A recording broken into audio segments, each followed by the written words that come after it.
What? Yeah, I might have made a very bad last minute decision yesterday. What's up guys, welcome back to the channel.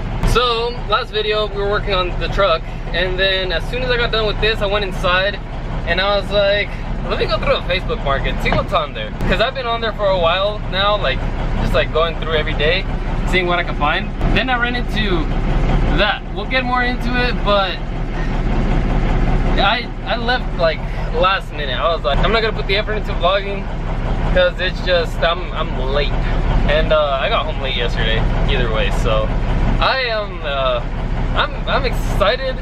All it needs is a clutch supposedly, or all it needed was the slave cylinder, and or the clutch slave, something like that. It just needed something simple. I really don't know what's wrong with it. There's a lot torn apart on it, so we are going to get into it just a little bit and see exactly what it needs. And that should be today's video. I gotta move the truck out of the way because I took off the toolbox off of the flatbed and it is currently sitting in front of the truck. So I gotta move this out of the way so I could load up the flatbed with the toolbox again, so we have some room.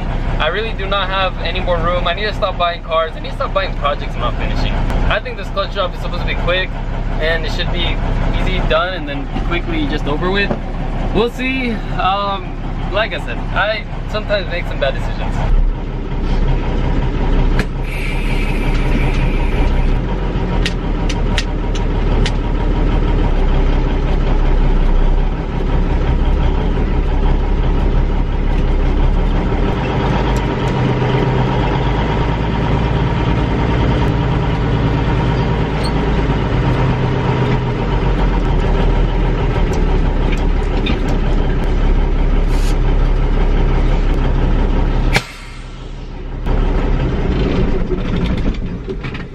Forgot I was supposed to be vlogging, but here we go. So I took the wheel off, jacked the car up. Well, jacked the car up first and took the wheel off. As of right now, I want to throw that axle on. That axle is off and I want to see how bad the clutch is. I don't think that one axle is going to cause the clutch to not engage at all, or any of the axles to engage at all, but we will start there. I'll put a couple bolts on there, see if it moves. If it moves at all, I'm just going to throw the whole car back together and call it a day until I start having issues with it. Because honestly, I was told that the slave was bad. They replaced the slave, or they were gonna replace the slave. Decided, well, they were down there replacing the slave, do the clutch as well. Doesn't make sense to me. I don't think they did the research, but we'll, like I said, we'll throw the car back together, see what it does, and start from scratch, go from there. Because I don't see why replace a clutch if your slave is bad. And I don't see why a slave would go bad. I think it might be the clutch. Could be wrong. I've never put up with this. I've never had to deal with this. So we'll see where we go. Axle is on. Let's see what she does. I'm gonna try to do it from here up the air. Should not tip over, but we'll do it softly.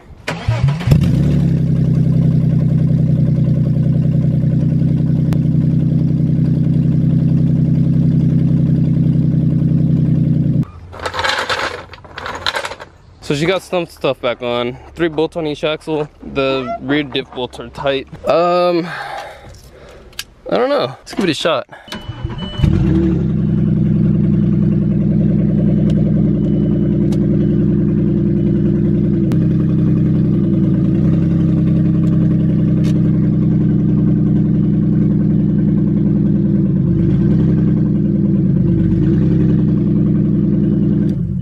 You've got to be freaking kidding me. There was nothing wrong with it. I don't know. I'm gonna drive it for a couple days. I'm gonna put the exhaust back on, drive it for a couple days, see what it does. I cannot believe that there's nothing wrong with it. With the e-brake on, it would move back and forth. I cannot believe there's nothing wrong with it. Well, I definitely can't call it a win yet. I do not know exactly what is wrong with this thing. So until I completely figure it out, I'm not gonna say that it is done 100%, but as of right now, I think it's a win. Yeah, I really don't see anything wrong with it right now. I just drove it down the block, back, and everything seems fine.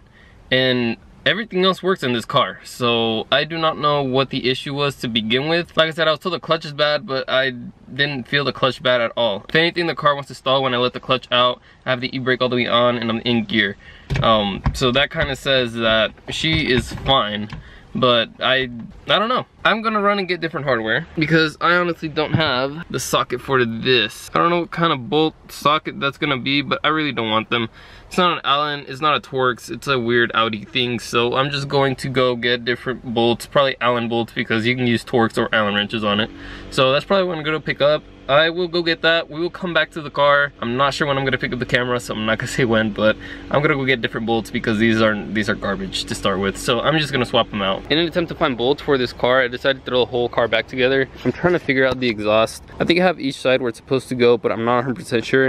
I'm gonna throw it on the car, see how it goes. The only bolts that I have with that weird bit is the axle bolts, so I'm just gonna tighten those. My Torx bits are working really well, so I'm just going to tighten them down as well as I can, and that's what we're gonna call it good. I have to go buy O2 sensors because this guy ripped off every single O2 sensor. 4 O2 sensors are kind of gone, so I gotta go buy new O2 sensors, but the car does run. It is usable, so I'll probably put plates on it and use it for a while. I thought about putting it up for a quick flip, but I think I need a good reliable car for at least another 6 months, so I might hold on to it for a while, and once I get the Suburban running, we will probably either use the Suburban as well or flip it, depending on what the situation is. But as of right now, I might hold on to this for a little bit. I kind of like it too. Exhaust is on. I have to do the bolt for the axles, so I have to move the car back and forth. For that, I don't need to be in the rear anymore. Everything from here back is on. So what I'm gonna do is I'm gonna take the ramp off of that tire, put it over here, and then bring the car back forward. So this is gonna be the first start with the exhaust on. Let's see what it sounds like. I'm actually curious.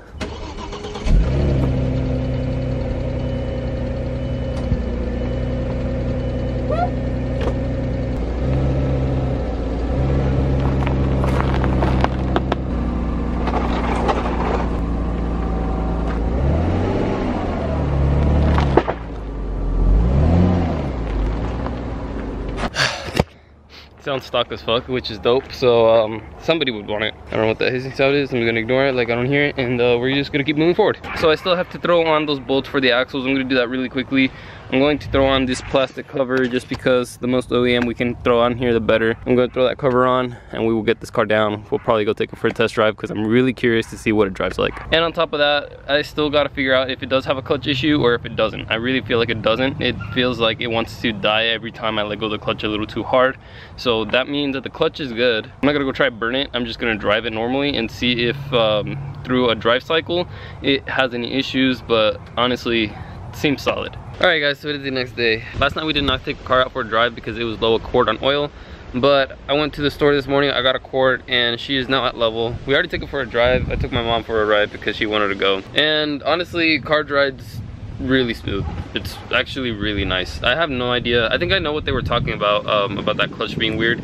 That clutch just engages really high up, which I think might be adjustable. Honestly, don't think it needs to be swapped out. Honestly, I did the brake and clutch test where you smash the brakes and then smash the gas, and no spinning. The clutch does not spin, so it really doesn't need the clutch right now. It might need it later if it's still the original clutch at 135,000 miles. It might need it, but we're not gonna do the clutch. And the slave, it might just need bleeding, honestly, for that clutch to be driving so high up. It might just be bleeding. So I'm gonna drive it for a couple days. I'm gonna see how it drives, how it acts, and if it does seem like it needs something, I will definitely fix it. But this should be just a quick flip. I don't plan on keeping the car. I don't see any reason why I would need to keep it. I have the E90. The E90 is decently reliable. Honestly, I really don't need another car right now. I have way too many. This would make number 5 if I kept it. Right now, I'm still working on the transmission for the Suburban, and I probably should cover everything because there's getting leaves all over the place, and that's probably not good. Later when I go to throw it back together, it's gonna be contaminated with weather, so I'm gonna have to give everything a good clean either way, but I need to cover this up. So I think I'm gonna grab that tarp, throw it over this, and then I should be ordering parts for this soon. Overall, I'm surprised that the car is this good condition. I was expecting a burnt clutch, completely burnt, and it not working at all. I didn't have any idea. I didn't know what to expect. I didn't know what would be wrong with it. Like I said, I was expecting a lot worse, and for what I picked it up for, I was definitely expecting a lot worse. So yeah, it's not that bad. Honestly, I think we came on top here, but I'm gonna end the video here, guys. I cannot believe we really knocked this out in a day. Basically this morning all I did was put oil, and so yeah, I can't believe we knocked this car out in a day, got it running from yesterday, that day before yesterday that we brought it home, yesterday that I started tearing into it, and yeah, it runs and drives today like a dream. So if you guys like the video, you already know, go ahead and smash that like button. If you guys have anything to say, go down in the comment section. I'm always active in the comment section. Hit that subscribe button. I'll see you guys in the next one.